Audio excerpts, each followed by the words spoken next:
Que dire aujourd'hui de ce gouvernement Samadeu? Est-ce que l'on peut s'attendre à plus d'efficacité? Est-ce que la population congolaise pourra retrouver son compte à travers le plan d'action de ces différents gouvernements? En tout cas, ce sont des questions qui reviennent sur les lèvres de Congolais. Et cette édition Zoomeko Live a été consacrée justement aux attentes de la population ici à Kinshasa comme à l'extérieur du pays. Mesdames et messieurs, merci de nous suivre et bienvenue à cette édition.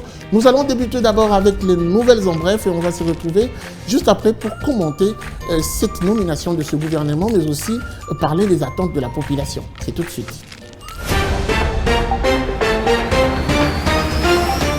Commençons ces nouvelles en bref avec cette information. La Banque centrale du Congo a relevé son taux directeur à 9% venant de 8,25%. Cette décision a été prise lors de la réunion du comité de politique monétaire tenue en date du mercredi 22 mars 2023 sous la présidence du gouverneur Malangu Kabedimbouyi. Selon un communiqué publié à l'issue de cette réunion, le comité de politique monétaire justifie cette mesure par les soucis de vigilance étant donné les risques internes et externes élevés. Il s'agit en effet d'une décision de politique monétaire censée permettre de maîtriser l'inflation dans un contexte de forte hausse de prix. Autre information, la construction de 3000 km de chemin de fer de la réhabilitation des aéroports promis par la partie chinoise à la République démocratique du Congo dans la convention de la collaboration signée le 22 avril 2008 entre les deux parties n'était qu'un chapelet de bonnes intentions. C'est ce qu'a déclaré la partie chinoise à l'ouverture des discussions entre les deux parties sur un rapport publié précédemment par l'Inspection générale des finances ayant dénoncé les déséquilibres dans ces contrats mines contre infrastructures. D'après une dépêche du service de communication de l'IGF, la partie chinoise a reconnu, lors de ses premiers face-à-face avec le gouvernement congolais, avoir réalisé 43 infrastructures. Cette fois-ci, Epiroc, spécialiste suédois du renommée mondiale en équipement minier, a conclu un contrat au profit de la mine de zinc, de cuivre et de germanium et d'argent de Kipushi en République démocratique du Congo. L'exécution du contrat débute en 2014. L'annonce a été faite le 23 mars 2023 par les services d'Epiroc. Plusieurs chargeuses, camions miniers et foreuses d'une valeur de 17 millions de dollars américains ont été commandées par l'entrepreneur minier JCH X Mining and Construction. Et pour finir, après l'Italie, la France, la Belgique, le Kenya, l'Allemagne et la Turquie, une équipe de l'Agence nationale de promotion des investissements ANAPI en sigle, conduite par son directeur général Anthony Kinzo Kamole, s'est rendue en République unie de la Tanzanie du 13 au 21 mars 2023, avec comme objectif d'organiser une session de formation des diplomates congolais accrédités à Dakar Salam. Aussi, l'objectif majeur de cette itinérance dans les deux grandes villes de la Tanzanie est d'organiser, avant la fin de l'année en cours, les forums économiques RDC-Tanzanie dans les secteurs prioritaires définis dans les plans nationaux stratégiques de développement et les programmes d'action du gouvernement. Rappelons qu'aussi dans le cadre de la diplomatie économique ou développement, les diplomates sont appelés, au-delà de leur mission traditionnelle, à promouvoir les opportunités d'affaires et l'image du pays dans leur poste d'attache. Plus de détails sur zoomeko.net.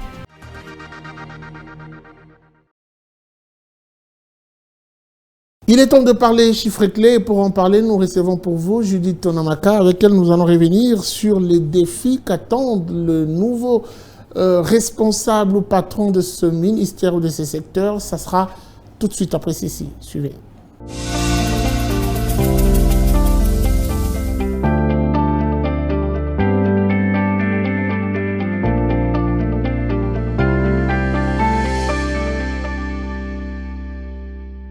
Judith Tonamaka, bienvenue. Merci Guy. Alors avec vous, nous allons parler de ces défis qui attendent le nouveau patron du secteur de l'économie, mais avant tout, on va faire ce petit tour d'air volontaire qui nous amène à prélever la température du taux de change.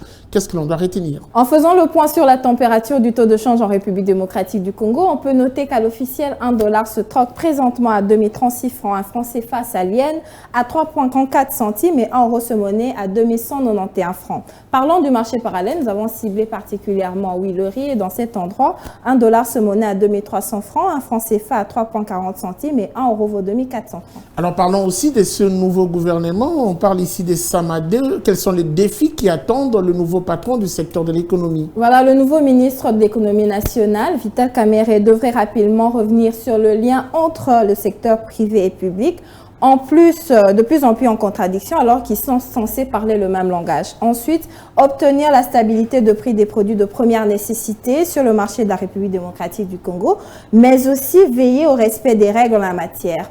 Ensuite, poursuivre les réformes déjà entamées devrait également être l'un des chantiers de l'ancien président de l'Assemblée nationale de la RDC. Et pour finir, Vital Kamerhe devra aussi avoir un œil fixé sur le cadre macroéconomique pour bien cerner les performances de l'économie et l'évolution de la production de l'inflation et des balances de paiement. Vous l'avez dit qu'il doit poursuivre les réformes déjà entamées, mais faisons un petit retour. 2022, quelles sont les grandes réalisations du secteur de l'économie? Voilà, les grandes réalisations du secteur de l'économie sont axées autour de la modernisation de l'administration publique, l'économie de la santé pour une couverture de santé universelle. Ici, il s'agit d'un atelier qui est organisé pour la rationalisation des prix et tarifs des produits et services. Et pour finir, du contrôle économique avec le lancement de la mission économique à Kinshasa. Ici, 67 entreprises étaient visées pour le contrôle économique au cours de l'exercice 2022. On aimerait bien entendre de vous également les perspectives à moyen terme pour la République démocratique du Congo 2023. Qu'est-ce que l'on doit dire? Voilà, les perspectives à moyen terme pour la République démocratique du Congo sont favorables. Les estimations prévoyant une croissance de 6,4% en 2023. Cependant, l'économie congolaise reste vulnérable aux fluctuations des prix des produits de base et aux performances de ses principaux partenaires commerciaux, l'exposant ainsi aux perturbations liées aux conflits géopolitiques et à la résurgence de la pandémie à Covid-19. On doit quand même l'avouer qu'il y a un autre facteur qui s'invite, c'est l'insécurité dans l'est de la République démocratique du Congo. On l'a pas entendu ressortir dans votre propos. Voilà, compte tenu des conflits à l'est du pays, le défi immédiat de la République démocratique du Congo est de renforcer la sécurité et de maintenir la stabilité politique et macroéconomique tout en intensifiant les réformes en cours pour assurer la croissance durable. Merci beaucoup à vous, Judith Unamaka, pour ces précisions. Merci, c'était un plaisir. Voilà, après, nous allons cette fois-ci prendre le dossier qui nous sera présenté par Benita Mouini. Elle nous présente les réactions de la population au sujet de ce gouvernement Sama 2. Suivez.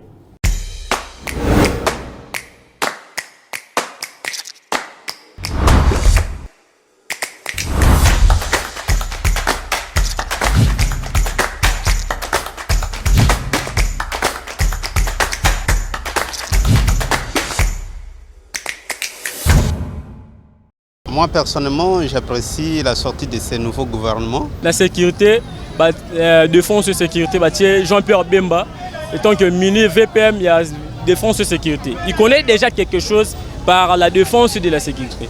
On a vu son excellence émissaire Vital Kamerhe comme ministre de l'économie. Il connaît déjà c'est quoi l'argent, c'est quoi l'économie. Ce ne sont pas n'importe qui, ce sont des gens qui ont excellé dans Mboka Oyo. Parce que peut-être avec Bango, je vais changer. Dans le domaine de la sécurité, Mouto Batie Kuna, VPR, il y a place Wana, à ça a quelque chose pour être situation Wana et se calmer un peu. Et qu'on a résolu côté économie avec M. Kamerhe, le Kolaza économiste, Nadasi qui a ébi PV à Congolais, toujours des blocs mati.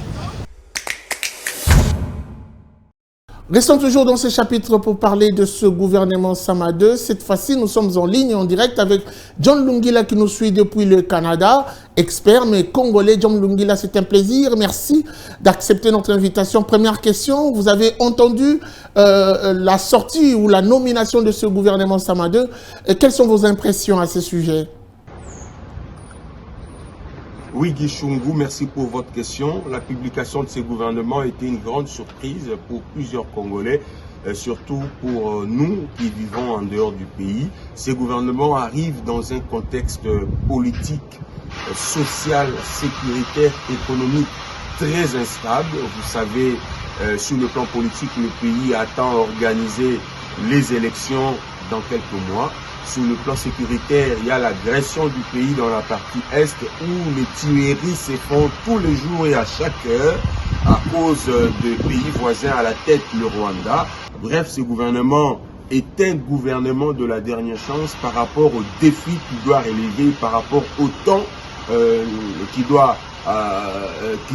faut pour apporter des solutions aux problèmes qui frappent le pays actuellement. C'est un gouvernement qui n'a plus droit à l'erreur parce qu'il va jouer la reconduction du président de la République, parce qu'il doit donner des solutions pour sauver ces mandats qui a connu des turbulences du début et même jusqu'à la fin. J'aimerais que nous puissions commenter avec vous le choix de ces différents animateurs au sein de ce gouvernement.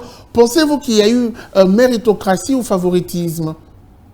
Oui, Gichungu, par rapport au choix de membres du gouvernement, il faut souligner et reconnaître que le président de la République a frappé fort en termes de composition et même de recrutement pour mettre en place ces gouvernements.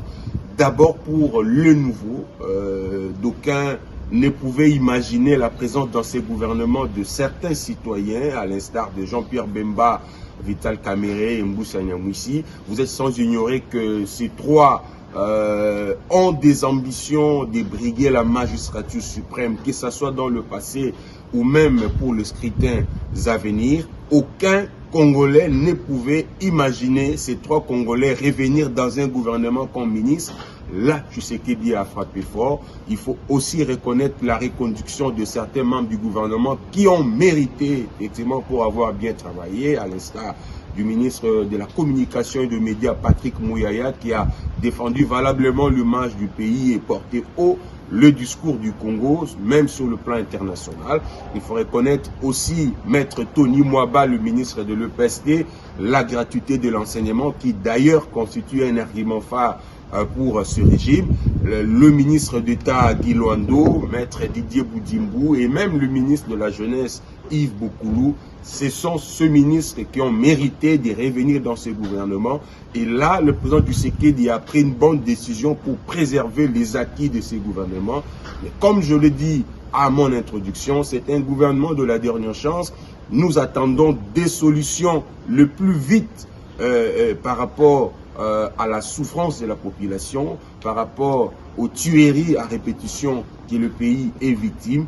Et nous espérons que les solutions viendront si vite pour soulager tant soit peu la population congolaise. Quelles sont les attentes, vos attentes directes de ce gouvernement? Oui, Gichungu, les attentes, elles sont multiples. Les attentes sont dépendantes de la situation dégradante de la population qui veut voir les changements aussi vite et maintenant.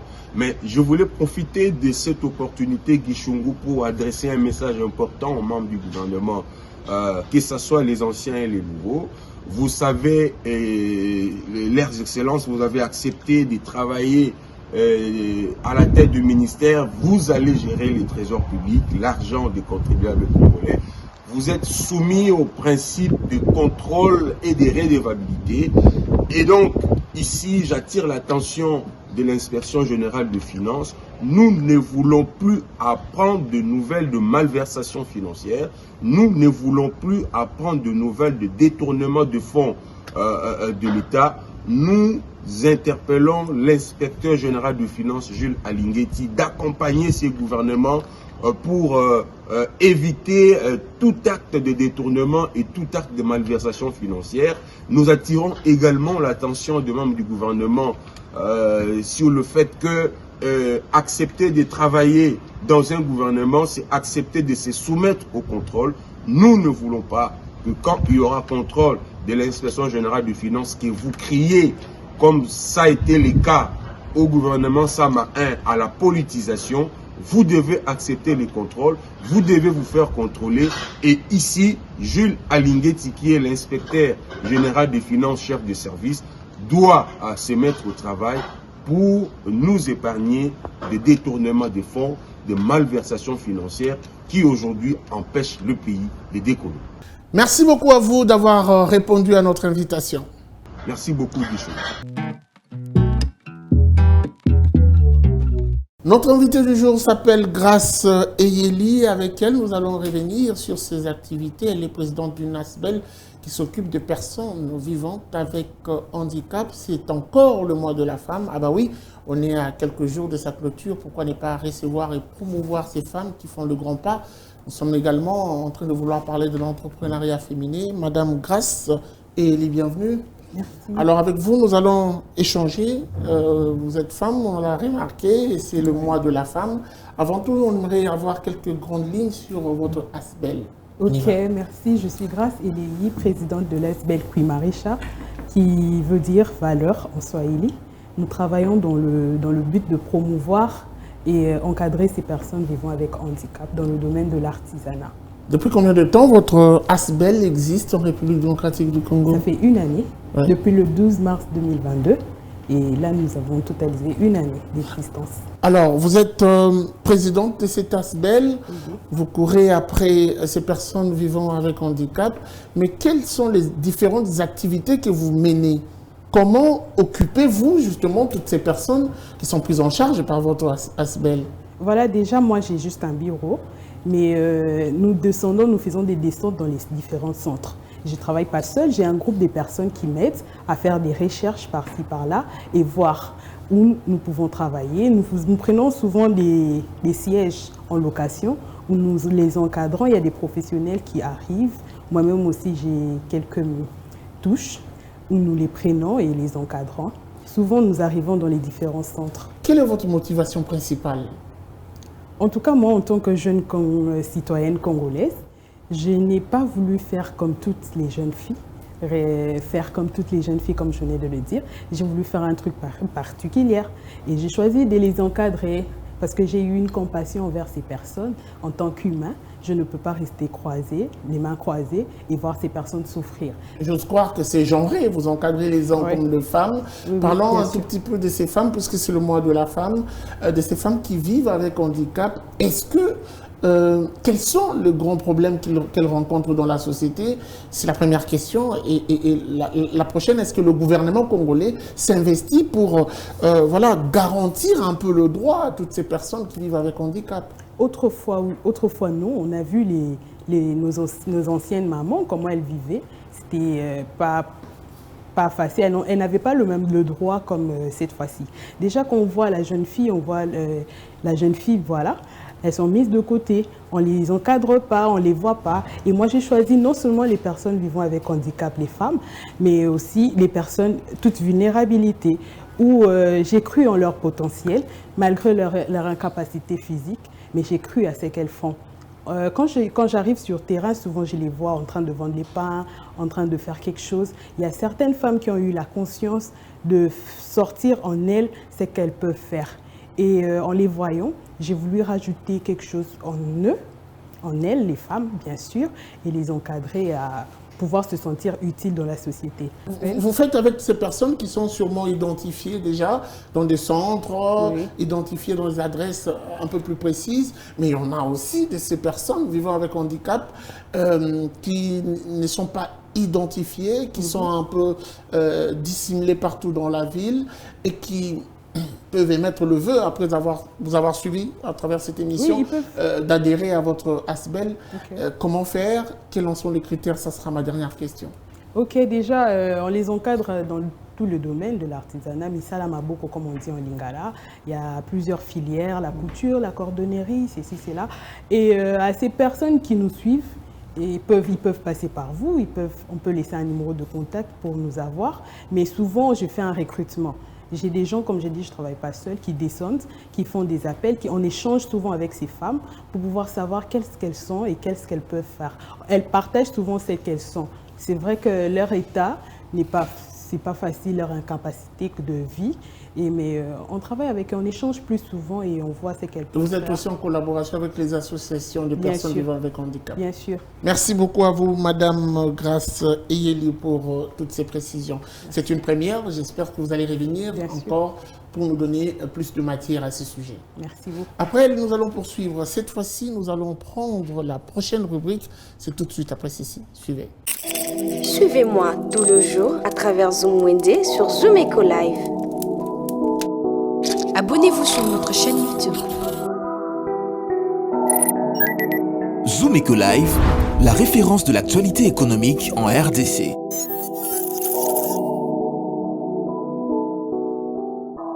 La propreté du corps et la beauté sont indispensables pour tout commun de mortels. Aujourd'hui, Naomi Kandé nous ramène des précisions sur ce qu'on appelle manucure et pédicure. Naomi Kandé, on va la recevoir tout de suite après ceci. Suivez.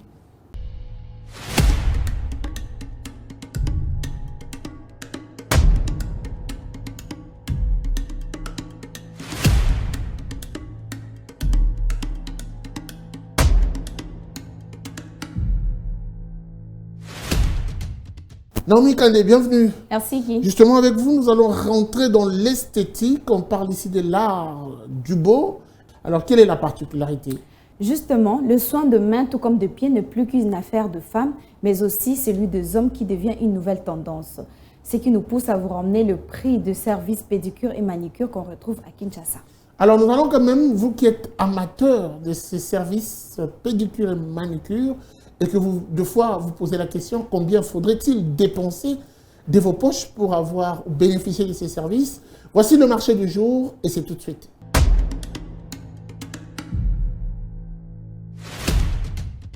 Commençons ces nouveaux marchés avec le service manicure qui vous présente la pose capsule ou faux ongles, autrement appelé plaquage, avec vernis simple. Le prix est fixé à 2500 francs. Pose capsule avec vernis permanent, cela coûte $10 et $15. Pour les amoureux de vernis avec gel et pose capsule, vous le trouverez à $25 et $30 chez d'autres. Pour ceux qui préfèrent donner un coup de décoration à leurs ongles, cela coûte $20. Vous pouvez aussi faire vos ongles avec vernis simple, sans faux ongles et sans vernis permanent. Et cela coûte 1000 francs et 1500 francs chez d'autres. Un vernis permanent simple sans capsule, le prix est de $5 et $10. La pose de gel simple avec vernis permanent sans capsule, le prix est de $20. Passons au prix de pédicure, où l'on trouve un soin pédicure simple avec gommage à $20 et $10 chez d'autres. On va clôturer ces nouveaux marchés avec le fiche pédicure qui désigne l'immersion de pieds dans un bassin rempli de poissons qui vont opérer en douceur. Pour vous débarrasser de vos peaux mortes, pour 15 minutes d'une fiche pédicure, le coût est de $20. 30 minutes, cela coûte $30.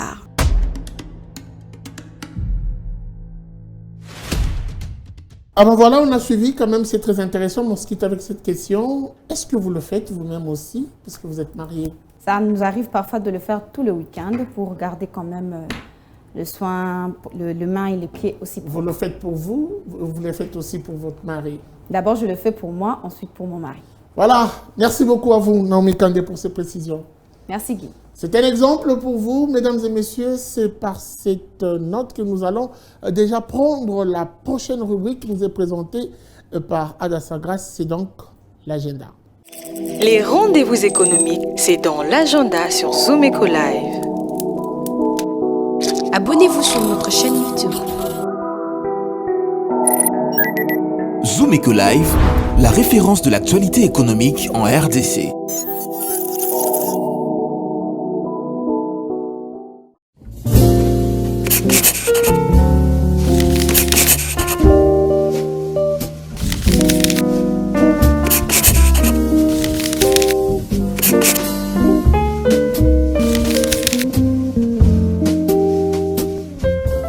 Bienvenue à l'agenda, voici les entrevues du jour.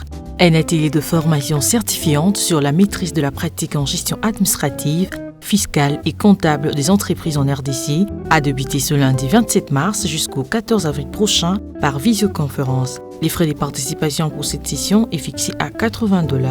À présent, signalons que la 7e édition de la Semaine française de Kinshasa se tiendra du 29 jusqu'au 31 mars prochain à l'hôtel Pullman de Kinshasa avec comme thème « Entreprendre en RDC ». Cette fois-ci, la Chambre de commerce et d'industrie franco-congolaise organise un dîner de gala, c'est 30 mars 2023 au Pullman Grand Hôtel de Kinshasa à partir de 19h. Les droits de participation est fixé à $150. Et pour finir, l'École d'entrepreneurs d'Afrique présente une nouvelle session en e-commerce le 30 mars prochain de 10h à 14h et sera axée sur comment acheter en Chine et vendre au Congo grâce à Alibaba. Et cette session n'est pas gratuite, l'accès est $10. Merci de nous avoir suivis. Au revoir.